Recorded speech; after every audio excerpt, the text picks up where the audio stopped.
Conversations with Lee Kuan Yew is the first part of a series of books chronicling the rise and impact of Asian leaders. When it came to Lee, even a former Secretary of State was awestruck by him.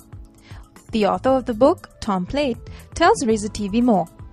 Henry Kissinger makes a fetish almost of saying how he listens to Lee Kuan Yew. Wrote the little blurb for Time magazine.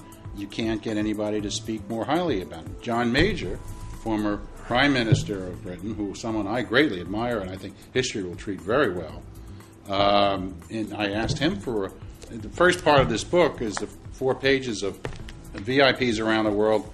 You ever see these quotes about this is the greatest book in the history of the world? And no one's read it. They're completely intellectually dishonest. So you start with intellectual dishonesty with a book. But here we have John Major, Mahathir, and people, former foreign minister of Thailand, people who admire or don't admire Lee Kuan Yew, and it wasn't hard to get the quotes. The first time I went up to see Mahathir, I asked him, I said, what do you think of your good friend LKY?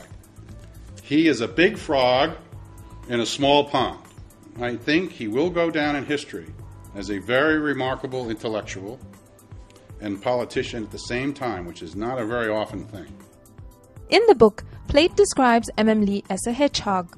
The idea of the fox and the hedgehog, that some great men are foxes and some great men are hedgehogs. What's the difference?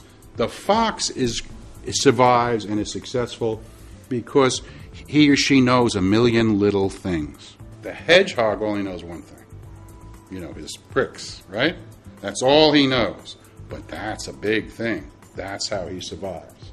However, Lee resisted the hedgehog tag. I'll tell you why he resisted the hedgehog thing. He believes that where countries have gone wrong is because of ideology. Nehru, as great as a man as he was, adopted Stalinist centralization and almost drove India's economy into the drive into the ground.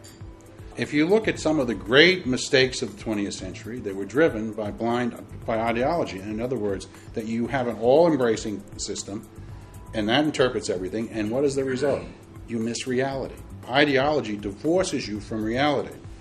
He claims I'm a British pragmatist, or a fox, if you want to call me, and I respond specifically to specific situations, and so on and so forth, which is undeniably true. My theory of great men is that great men search for some kind of universals.